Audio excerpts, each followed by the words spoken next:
Je fais partie de l'Académie d'agriculture de France et parmi les 10 sections de cette académie, la section 2 est consacrée au bois et à la forêt, tout au moins la forêt et l'ensemble de la filière bois. Alors, dans le cadre de cette section 2, nous nous sommes attelés à une tâche relativement ardue, mais qui me semble intéressante, c'est de se dire il y a beaucoup de fausses idées actuellement sur le bois, et entre autres, dès qu'on coupe un arbre, c'est une catastrophe, la forêt française est périclite.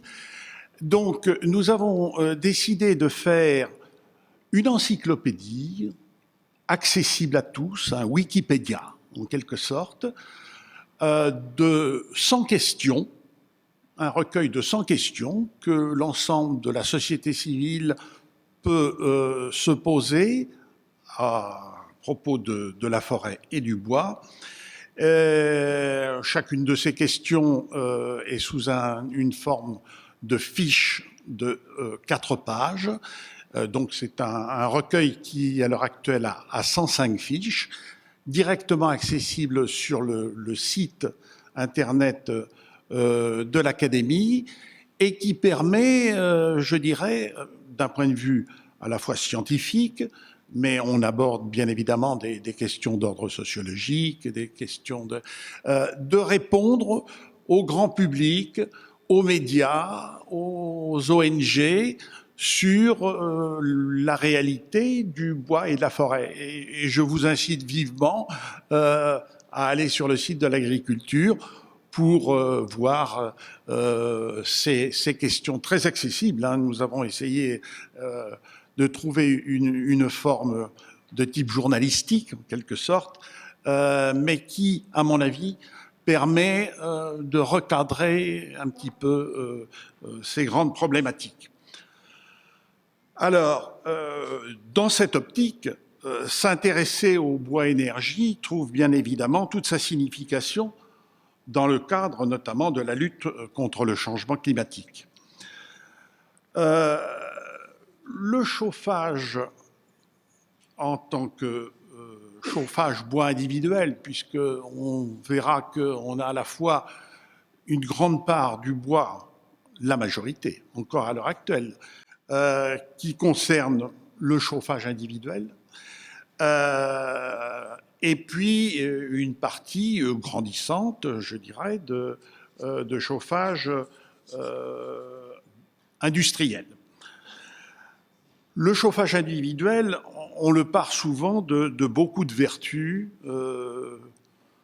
qui n'a pas été devant les flammes dansantes issues de la combustion de bûches de bois et qui véhiculent plein de souvenirs conviviaux autour de l'âtre.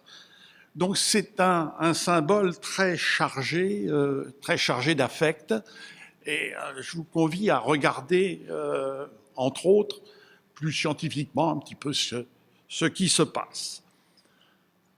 Alors, je reviendrai simplement ceci pour dire que, effectivement, un certain nombre de choses dans le grand public comme quoi la forêt française ne serait pas en expansion. C'est absolument pas le cas. D'autres personnes, la personne de l'ONF l'a bien montré. Donc je ne vais pas revenir sur ce sujet. Par contre, les atouts environnementaux du bois énergie sont bien évidemment tout à fait considérables. D'abord, on considère que il y a une neutralité carbone entre le carbone stocké dans l'arbre et après la restitution sous forme énergétique. Ceci a été acté récemment, l'année dernière, encore par l'EPA américaine, le directeur de l'Agence de l'environnement. C'est un sujet un petit peu délicat parce que il est tellement complexe du niveau scientifique que l'on a été conduit à dire, bon, globalement, effectivement, il y a une neutralité carbone.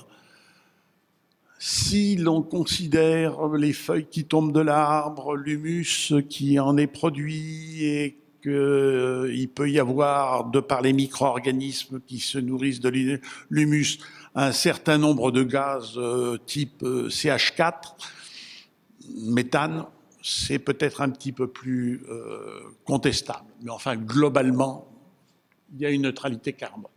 Bien évidemment, une matière renouvelable, des stocks prévisibles à moyen et long terme, ça c'est très intéressant, une très faible variation des cours du bois par rapport aux énergies fossiles, ça c'est tout à fait considérable,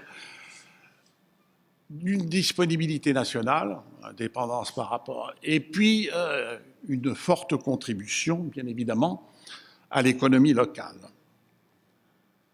Alors, principes fondamentaux qui régissent la combustion du bois, grosso modo, 45 à 50% de carbone, de l'hydrogène, de l'oxygène, de l'azote, un petit peu de minéraux, et puis un peu d'autres produits, quelquefois, en fonction des endroits où se trouve le bois. À titre anecdotique, j'ai eu l'occasion de m'occuper d'une usine de MDF qui était à Saint-Dizier.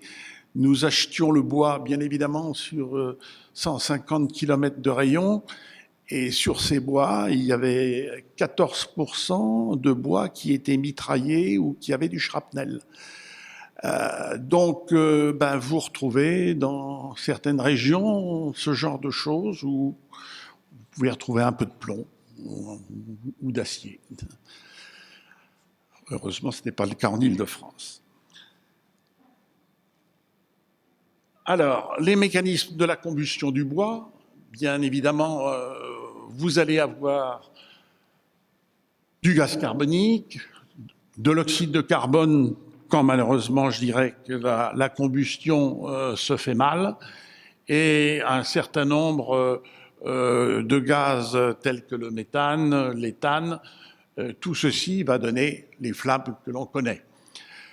Il y aura un certain nombre de particules de carbone pur, de charbon, ni plus ni moins, toujours en fonction de l'oxydation, et puis peut-être, dans certains cas, des goudrons, ce qu'on appelle les HAP, les hydrocarbures polycycliques, qui, eux, ne brûlent pas s'il n'y a pas de catalyseur et que l'on retrouvera dans les suies, pour autant qu'il y ait des suies.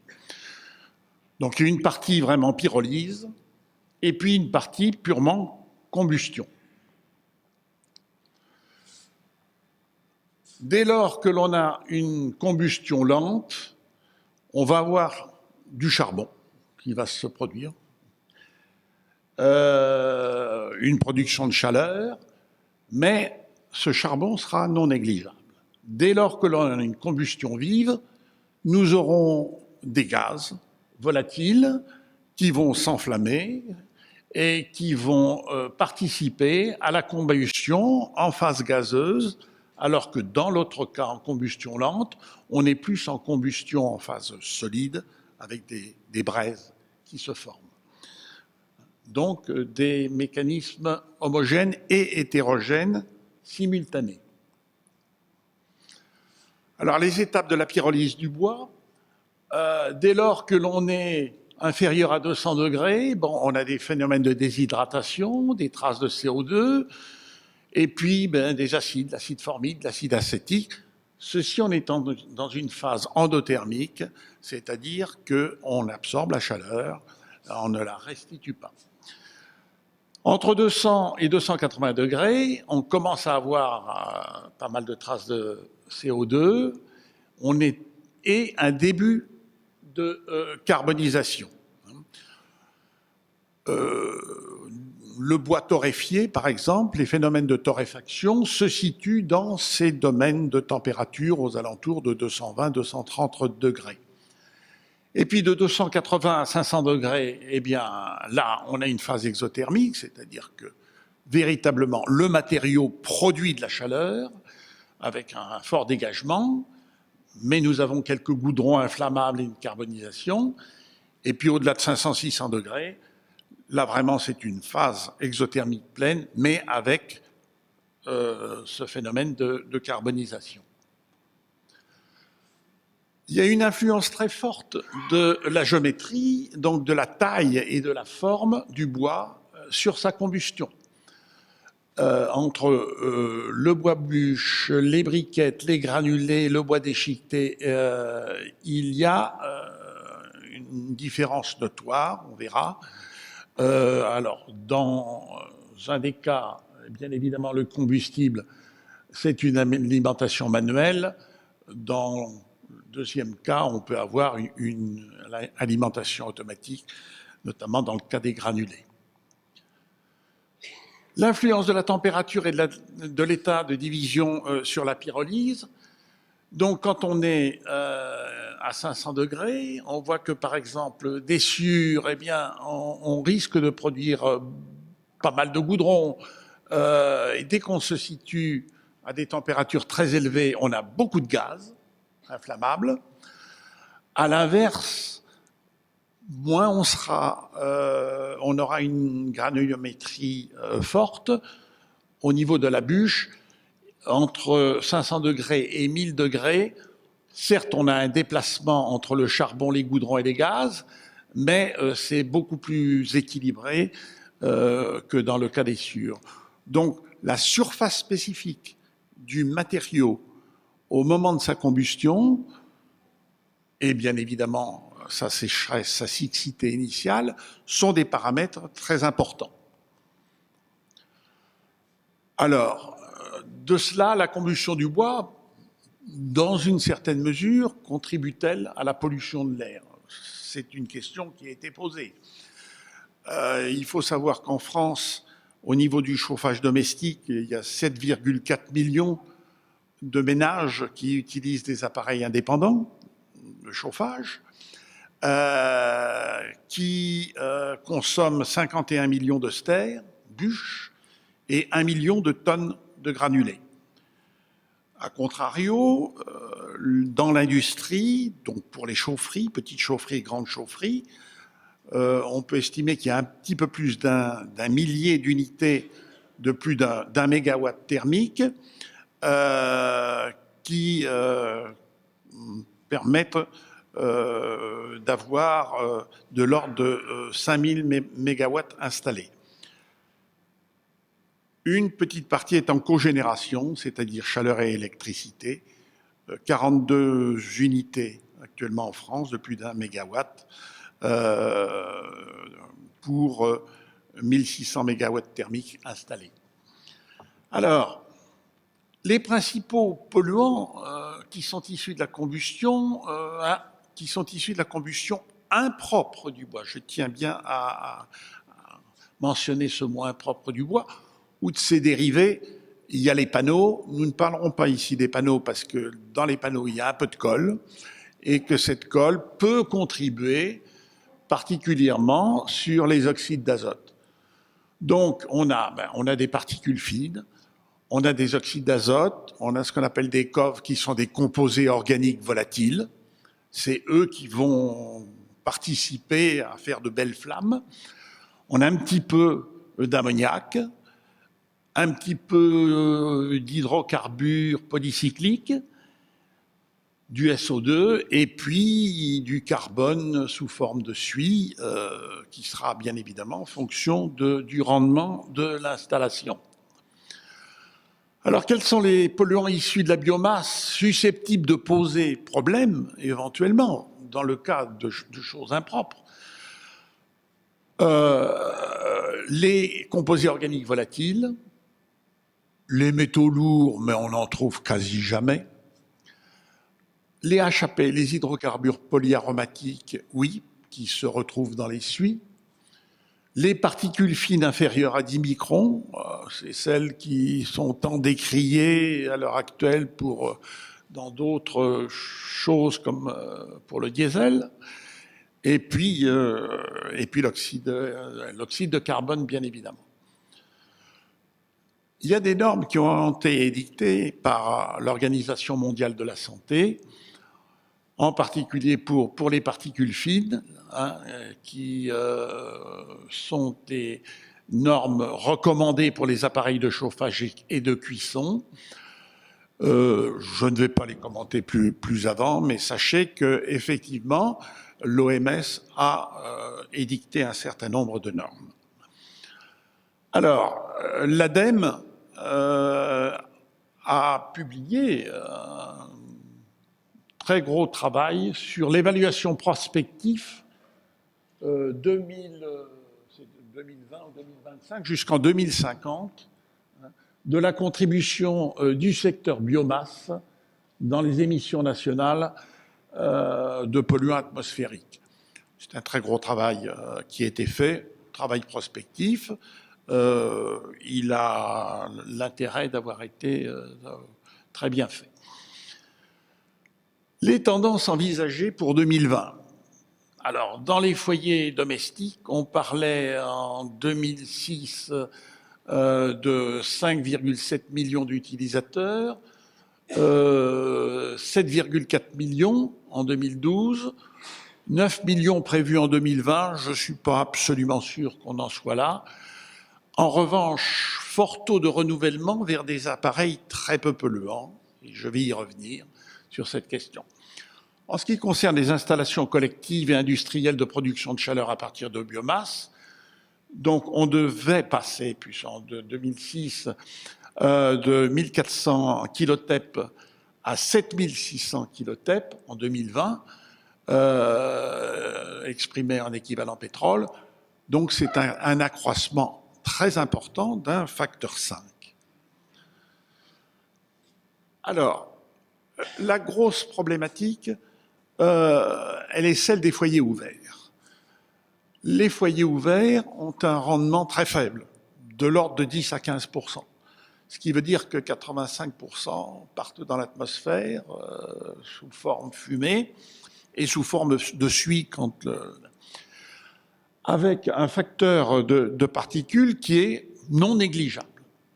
Et vous voyez que avec les récents appareils qui ont été mis sur le marché et pour lequel il y a un label qui a été donné, un label flamme verte avec un certain nombre d'étoiles. On en est maintenant à flamme verte 6 étoiles, je crois.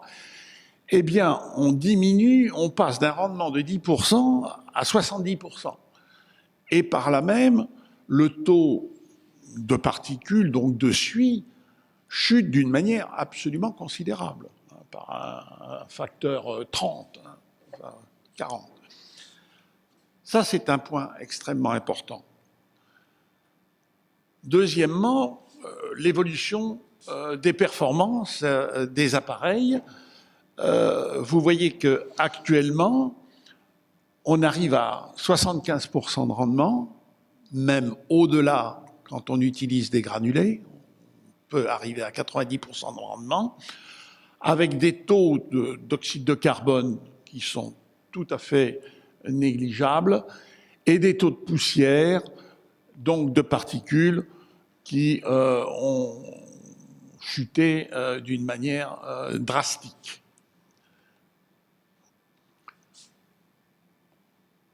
Quand on regarde les directives éco-design, bien sûr pour 13% d'oxygène, on s'aperçoit que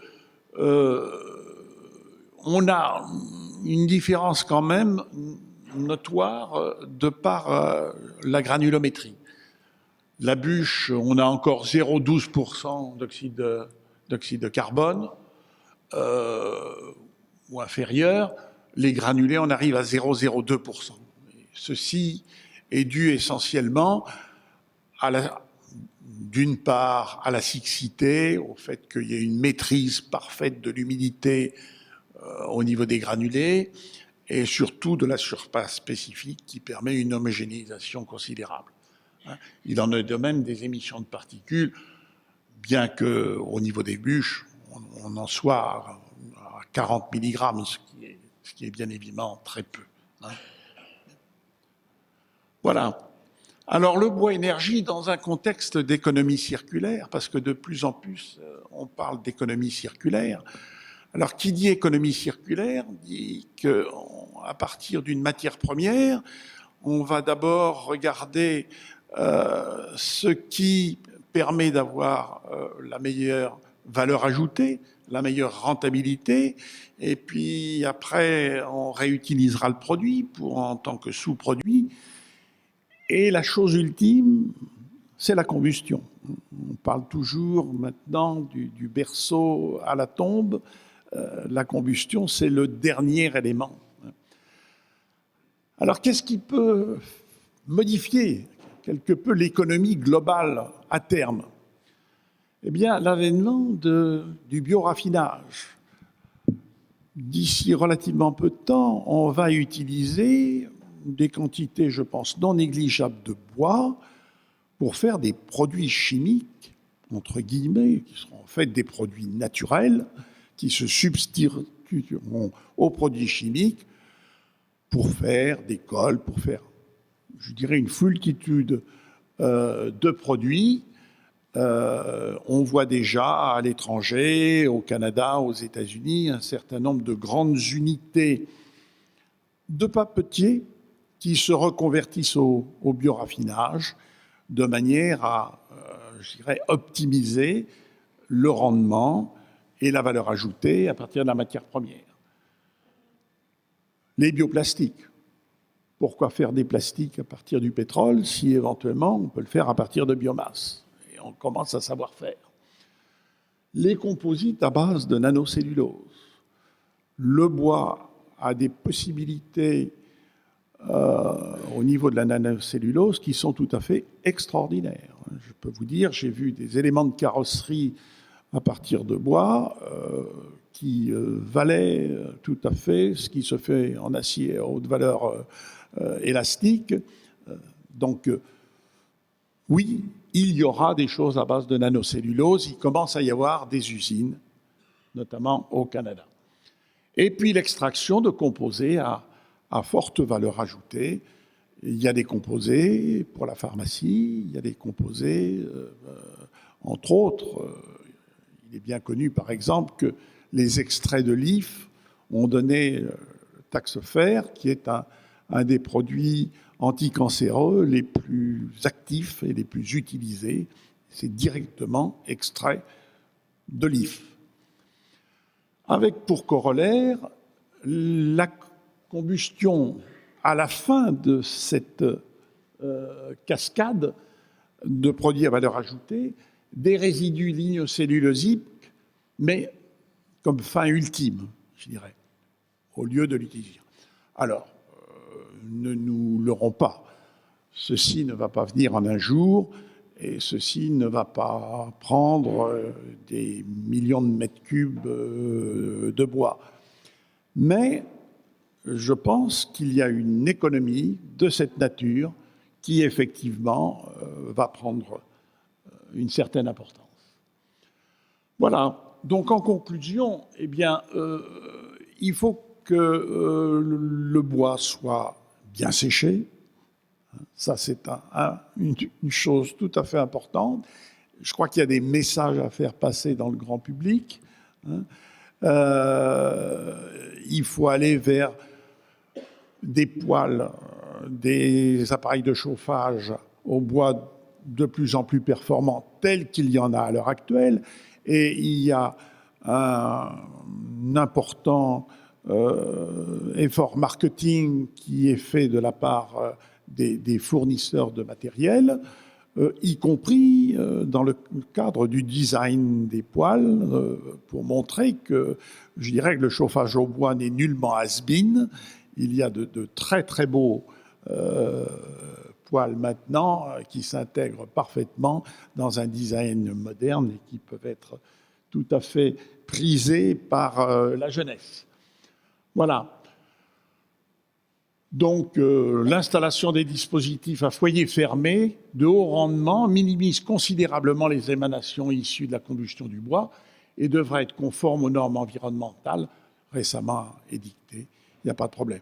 En ce qui concerne les grosses installations industrielles, elles ne posent pas de problème, elles sont soumises à des contraintes environnementales tout à fait considérables, elles s'y conforment, et elles sont très souvent analysées et revues pour rester tout à fait dans ces normes. Voilà ce que j'avais à vous dire brièvement sur le bois énergie.